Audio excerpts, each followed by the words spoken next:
SummerSlam Night 2 has finished, and I think now is a perfect time to grade every single match, starting with Liv Morgan and Io Sky. I would say the investment of the story wasn't that good. Yeah, I think they kind of messed up going back to back with King and Queen of the Ring, and then jumping into this. They never really had that match quality. They never really had a story to work with. It was just run-ins, and that type of BS. The match quality, though, I think this was a great match. Great way to kick off SummerSlam weekend because they went back and forth, and I think the fact that they let Io Sky control most of this match was a great idea because Liv Morgan's a great seller, but her in-ring style isn't as good as Io Sky. Io Sky is the best women's wrestler, I think, in the game right now. I think she's probably top 3 wrestler in the whole company. Yeah, and I think he might be one of the greatest women's wrestlers of all time. I would say agree. That too. So I think they killed that part, and I think the finish of the match was amazing too. Just like the Oblivion reverse from Io Sky. Like she lands on her head and then it goes back into a code breaker. Exactly. And then she lands in the rope and Oblivion again. It was just perfect. They did such a good job with the finish. And obviously Liv Morgan winning is good. I don't hate it. I could have gone either way. I think if Liv Morgan defended the title more, I would have been 100% okay with it. I think I wanted to switch up from champion to champion. I think it was the right decision because at the end of the day, Liv Morgan is always going to be printing money for them. Yeah, so. I think the reason why they didn't let Io Sky win this match is because they didn't want to. So she won Rumble, and then she goes to WrestleMania, and they don't want to waste that Rumble win again. They don't want to do any of that.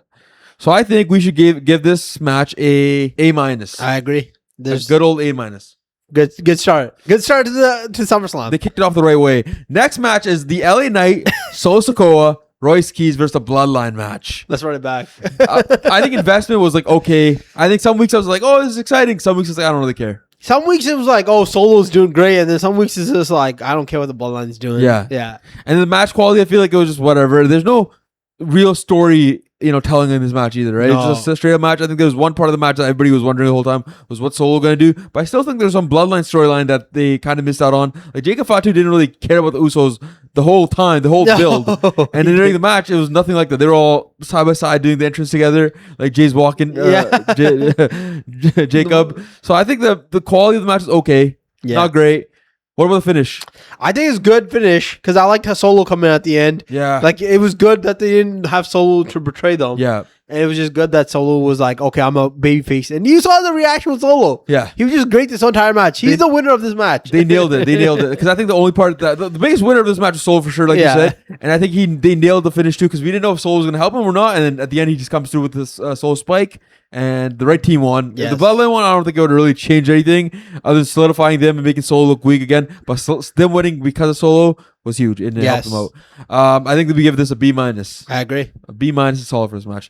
Next up, we got Gunther versus Nick Aldis. Ooh, I like the storyline. Ooh, I love the storyline. I love the storyline. I like the storyline of Gunther being kind of disappointed in Aldis and how he's been treating him and not calling things down the middle since he came to SmackDown. Yep. I like the fact that Nick Aldis stood up for himself, not being bitched around by Gunther. I also like the real life storytelling too, with him being on Chris Van Fleet's podcast talking about how he never knew if he was going to get this chance, and he finally got that chance in WWE, which was so cool. And that had me invested right when I saw that clip. I was on Nick Aldis' side throughout this match, and the match quality itself was good. Just to see Nick Aldis back in the ring for the first time in years. And he looked amazing too. He looked good. Yeah, you should just make him a wrestler, to be honest. Even though he said he gassed out 4 minutes in, I still thought he looked good. They'll come back when he starts wrestling again. Yeah, exactly. That doesn't matter. That doesn't matter in the long term. But in the match himself, he did gas out. The finish was classic Gunther finish. A sleeper. Guy goes out. I didn't really hate it. Didn't love it too much. I don't really care. It's like same old, same old. The right winner had to be Gunther. Nick Aldis won after being out of the game for months and months and months. That'd be hilarious. It would have been brutal. I gave this match B. I agree. It's a B. Next up, we got Fatal Influence versus Paige and the Bellas. The best match of the night. The best match. My personal investment was very, very, very low. Not very, very, very low. I just didn't care. I just think the Bellas and Paige, they were, bound to end up splitting apart at some point. I just don't think Paige really fit being a tag team with Brie. I don't really care about the tag team title run. It just for me the whole time it makes more sense that Nikki was in the tag team with Brie. Yeah. Now Brie's injured, so I don't know what's gonna go with the storyline move forward. I just feel like Fatal Influence. I thought they were attacking the top dogs. Yeah, same. They're just talking to the old has-beens. Who cares about the old has-beens? Hey, that's what they're doing. They're taking out the old ones. Oh, like Randy Orton in the beginning. Yeah. I think the match quality was whatever. Brie getting hurt didn't help it. It kind of No. ruined the match itself. The match itself was just kind of I don't really care for it. I had no investment at all, and then the finish wasn't bad. I think the right people finished winning the matches. Winning the matches, that's all that matters. If Influence lost, it would be the dumb decision to have these young wrestlers lose. Yes, it would have made no sense for them. I think that JC Jane getting the win was huge too. Her coming out looking out strong was massive. But I feel like this match in total was just C-. I just feel like the heel turn at the end was also dumb. I just feel like you thought it was dumb. I was like, it's like now Bree's injured. You could just get. Oh, well, I mean that's like an audible you could have called. Yeah, sure. You're not gonna call an audible on Nikki Bella turning. Plus, now you got Nikki Bella versus Paige. I don't mind that at all. True. I wouldn't mind that at all. This is in 2015 anymore. Yeah, but that wasn't part of the match either. So next up we got CM Punk versus Cody Rhodes, a co-main event. I was invested in the story. A lot of people didn't like the build. I didn't hate it. I don't think they did. I'm glad they didn't overdo it, the whole thing. Like they didn't make it a Seth versus Roman thing. They built it pretty decently. I thought. I mean, pretty solid to me. I like the back and forth between the two guys. Of Cody saying being insecure and saying, "Hey, CM Punk, you came in, you kind of took my spot, and now I got to keep fighting for my spot again." That's what the real life version of the argument that they're having. Yeah, so I personally was invested in it too, just because it was two of the top guys. We haven't seen them wrestle at this level yet at all. And I mean, the match quality was pretty solid. I think it was a little slow. I didn't like the beginning part. Yeah. I didn't like both of them working the arm. I didn't like both of them working him working the knee. Because like at some spots it just like looks so slow and terrible. Like like some moves, like when CM Punk tried to reverse that Cody cutter and just did like a weird boot because he couldn't do a proper drop kick. It just looked weird. And then even the moonsault was kind of weird. Yeah, he's like almost tired of that one. I think he almost killed Cody Rhodes with it. I think the matches didn't relate to the way they were building the rivalry, especially the way Friday Night SmackDown ended, the SmackDown before the go home show before SummerSlam. The way it ended, I expected a lot more fight in them early on, but they just kind of slowly built through it. But I think once the match picked up, it was really solid. I agree. Things got crazy. Randy Orton showed up. That was huge. And then the way they finished with Cody Rhodes losing was also huge. I think the right winner was CM Punk. Nobody wants to see Cody Rhodes as WWE champ again. For a while. Yeah. They nailed this match. I think it was a B+. I agree. I think the last 10 minutes of this match was perfect. If they just picked it up earlier, it would have been a great match. I think it would have been a match. I agree. We got the main event of night one: Oba Femi versus Brock Lesnar. Yes. Story invested. You're invested. Yeah, I don't think you could tell a story anymore. With they've had two matches before this. The story was there already. I don't really care about anything else. It's also two monsters, and it's a great way to pass the torch on from one guy to another. And investment was already there. It was a Hell in a Cell, so you were invested. In my opinion, the match quality was good. It was short, but also they did not use the Hell in a Cell enough for me to be like, hey, this would deserve to be an Hell in a Cell. We were talking during the match, and I think it should have been a last man standing match. I agree. It should have just been easily. That would have been so much better for sure done, because then that way you could show like, oh, this guy, he's actually it, rather than him like wrestling in the cage. They used the cage like once or twice. Exactly. It was in the beginning. That was it. I felt like they could have done a spot where somebody went into the cage, that got powerbombed into the cage, or something like that, right? That would have been cool. I thought the spot was gonna be like one of them like tries to run through like the cage and the cage breaks. And like that would have been cool too. That because they're two big dudes too. Yes. It made so much more sense. Maybe a German suplex into the cage multiple times would have been sick. They kind of missed the mark on the Hell in a Cell being a part of the match. I agree. The finish was sick. I thought the tombstone from Brock Lesnar was cool. Yes, because it's kind of like a callback to his match with Taker tombstoned him onto the wooden panels back in 2015 or whatever, 2014. So I don't hate that. The right winner, obviously, Oba Femi. If Oba Femi didn't win this match, we would have rioted, I guess. I think we give this a B+. Yeah, it's a B+. The only thing I would change is not make this the main event, because it's too short to be a main event. Yeah. It was a right, like in the beginning, it was the right call to make it the main event. But if you're only going to give it like 10, 15 minutes, like. If they opened the show with this, it would have been huge, because Brock Lesnar always has fast-paced matches that just like a heavy hitter, bang, bang, bang, bang. And if they did that in a Hell in a Cell to open the show, that would have been huge. I think the finish of the show is always like you need a longer match, and it just feels better. Let's move to night two, though. I feel like night two might have ended up becoming the better night of the two. It was the better night. Because the first match that started, they started with a bang. Yeah, Sami Zayn and Finn Balor out there. We thought we were going to get a good match, one-on-one match. Out comes Nick Aldis saying Gunther's in the building. He's in this triple threat match. And then finally a bigger surprise with Kevin Owens returning after a year and a half of being out of the ring and him coming through. I think this match, obviously, you were invested already from the start, but the investment got even higher and higher once those two showed up. Especially when Kevin Owens. Yeah, exactly. Kevin Owens just changed the game for us. It was massive. The match quality, Good. It was good, but too short. Yeah, it was like 10 minute match. I think it could have been like at least 15-20 minute match. They really like took it out because Nick Aldis kept like having to interrupt us. So they're like, "We're gonna cut your match." Yeah, cut your match a little bit. I think the finish was solid though because Kevin Owens gave everybody a stunner, and he beat Sami Zayn, which is perfect. Sami Zayn's gonna be pretty pissed off. Yeah, I think the next SmackDown is gonna lead to something more. It's a great way of even advancing the story at this point by like adding Gunther into the match, and Gunther probably crashing out even more now. The right winner I think anybody who could have won this match would have been fine with. Yes, I think Kevin Owens versus CM Punk is probably the more exciting storyline out of all four of them with CM Punk. We've already seen Finn Balor and even Sami Zayn take on CM Punk and Gunther last year at SummerSlam. We're gonna give this match a B+. This is the perfect Shortage match right here. It is. I love all four of these all the guys. All four of my type of wrestlers. Some of my favorite guys in the game. Next up, we got Baron Corbin versus Trick Willie. The best night of night 2. The best match of night 2. I have zero investment into this match. Still. I think putting the U.S. title on Trick Williams was the worst decision the WWE could have made because he was so hot before he won the title, and it cooled him down so much. Yes, I agree.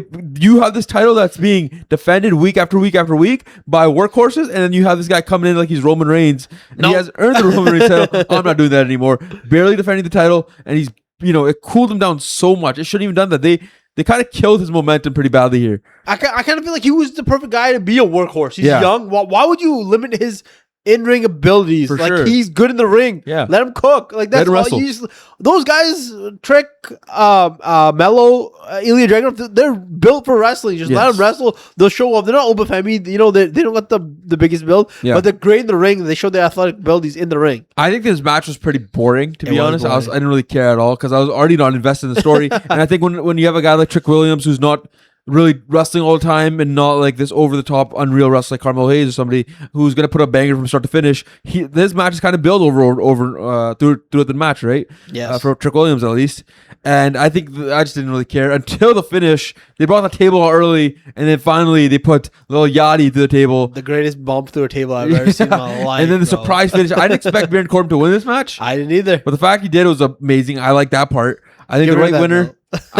Get rid of the belt. Yeah, that new that belt looks so ugly. Terrible design, terrible everything. The finish was good. The right winner, I guess Baron Corbin's the right winner. I was not invested at all. I think Trick Williams could have won this match, but I do think Trick Williams needs to reset away from the title, maybe even a reset away from little Yachty now to go on his own and actually try to fight for the title instead of being a cocky young wrestler. He's got to be a little more hungry. That'd be more fun to see. I agree. We gave this a D. Yeah, I think it's the lowest grade. I think so far. It has to be the lowest grade. It was the worst match. Yeah, I did not like this match at all. Next up, we got a ladder match. Ooh, the women's ladder match. Classic ladder match. I thought we were going to get a 6th woman in this match.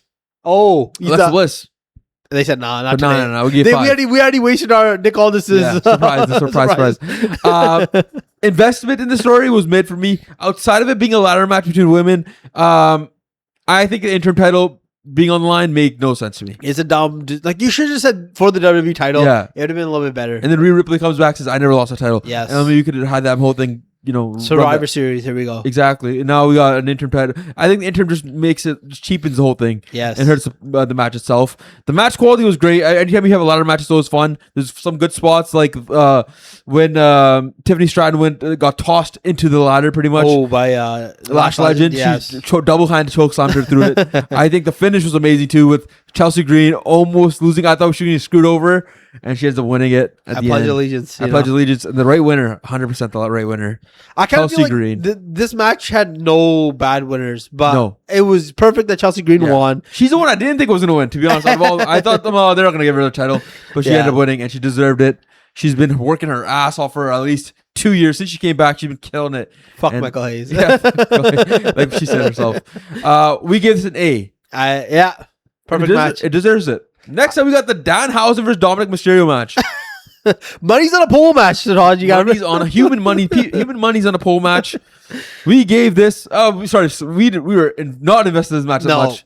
After I saw AJ Styles said, "Why are they doing human money on a pole match?" It makes no sense. The fact that Dominic Mysterio went from wrestling AJ Styles to wrestling a gimmick match against Danhausen a year later, it pisses me off because this is not where Dominic Mysterio should be at all. He beat AJ Styles last year around this time. He beat AJ Styles, and then later on in the year he beat John Cena, and then we come around almost a full calendar year, and now he's losing to Dominic Mysterio. To Danhausen in a pole match.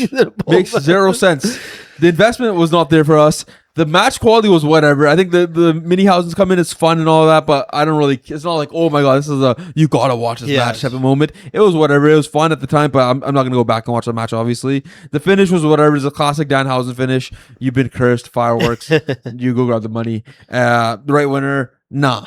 Nah. I would like to see Dominic Mysterio win a match against somebody who just should be. You know, makes no he sense. should have been, like you said. We did a video before this where we talked about the hype of each match. Yeah, he should be able to destroy Danhausen. Yeah, and it was just like it cheapens the triple A world champion. Yes, it does. It just hurts that whole championship he has. That meme just becomes true and true. You know, you see a wrestler in AAA, you see a wrestler in WWE. They're two completely different people. Not the same.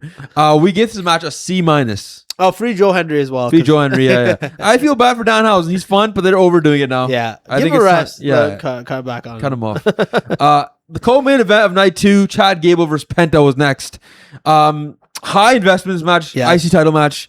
Chad Gable's whole story coming to an end. It's a whole full circle pretty much, where he went from being a good guy to a heel against Penta, or sorry, not even heel against Penta, being from Chad Gable to El Grande Americano because of Penta, hurting his shoulder because of Penta, coming back and challenging Penta for this title in his hometown and winning it. That was a great story. You could just tell it was coming too. It is perfect. Match quality is amazing. These two are just unreal in ring. Yep. All the backflips that Chad Gable does, the the Mexican Destroyer, sorry. Yeah, the German suplexes. Yeah, and the finish was great. You know, I'm kind of surprised that Penta tapped as fast as he did. I wish he held on a little longer just so he could make himself look a little stronger. Yeah. Because once Chad Gable locked it in, you know it's over, but, you know, act like you have a chance. Yeah, act like you're about to, fight, and then you tap. Exactly. The right winner, 100% Chad Gable, nobody else. Penta's run has been amazing, but you might as well end it before it gets too stale and boring. I mean, which I doubt it would get stale and boring, but you might as well pass the torch on to somebody who deserves it at this point, like Chad Gable. We gave this match an A. I agree. Yeah. Now let's talk about the main event. The creme de la creme. The match that I thought stole the show like it should have. The match with one of the weirdest builds to it too. Personally, going into this match, I thought this match was gonna be I'm like, it's gonna be good, but I'm not investing into this match. Right. But when they started cooking, I was oh man, this match is the match, the storytelling was the same. Well, I think that's the beauty of Seth Rollins versus Roman Reigns at this point in their career. They don't really need too much storytelling to, you know, have the fans be invested. We're all going to be invested in Roman Reigns or Seth Rollins. This could easily be the last time we see these two go head-to-head one-on-one. I think it will be the last time. I think it is. We bury the shield. Yeah. So I think the investment in terms of storytelling was whatever, but the match itself was amazing. I think it wasn't a slow match at all. It was a bang, bang, bang, go out of the ring, fight, table spot. You go back in the ring. They're both doing each other's finishers. The Shield, the shout out to Dean Ambrose, shout out to John Moxley, the Shield moment, the chair moment. You had all these things going on, and it was just beautiful. I think they told the story so well. The match itself did a better job of telling the Shield story than the story building they did the weeks before. I agree. It's just like when they both said it's always been me and you. Yeah. Well, we've always been one and two. It's always, and I think that's just perfect. Yeah. Because for the longest time, it's always been those two holding the company down. Right now, if you look at the top, it's been those two, CM Punk and Cody Rhodes, even Brock Lesnar. Yeah. But those two have been around when the WWE needed them the most, right? The trenches. During the years, during the reality era, if you want to call it that, the post John Cena era, those two were the guys that the company went with, and they told that story so well. This match, they knocked it out of the park. The finish itself was amazing. Roman Reigns hitting 3 spears. I thought that was like the best way to finish a match, and they were all different spears. They weren't the same spear. They all were different type of spears, and I mean, they nailed it. This match got an A+ from us. I don't even think it mattered who won. Yeah, it did. But I feel like Roman Reigns winning makes so much sense. It kind of it ties the knot on his whole career of him getting stabbed in the back by Seth Rollins, never being able to beat Seth Rollins, and finally being able to put that whole rivalry away. They nailed it. I just, like you said, I just want to add, I'm glad we're done with the Shield. Like, that was a good send-off of the Shield. Yeah. It was great, but I think they just kind of milked it too much. Yeah. And I kind of feel like Roman Reigns did the right thing when, you know, they showed respect to each other at the end of the match. It was like, it's the Rock and Austin kind of right there, right? Facts. It's the kind of at the end of two of the greatest wrestlers that are probably going to end up wrestling younger guys now and probably putting them over later on. I agree. Well, that does it for this video. Let us know what you thought about every match on SummerSlam. Did we grade anything too high or too low? Let us know in the comment section below. Like, subscribe. Danhausen match should have been higher, guys. I know. Like, subscribe. We'll see you in the next one.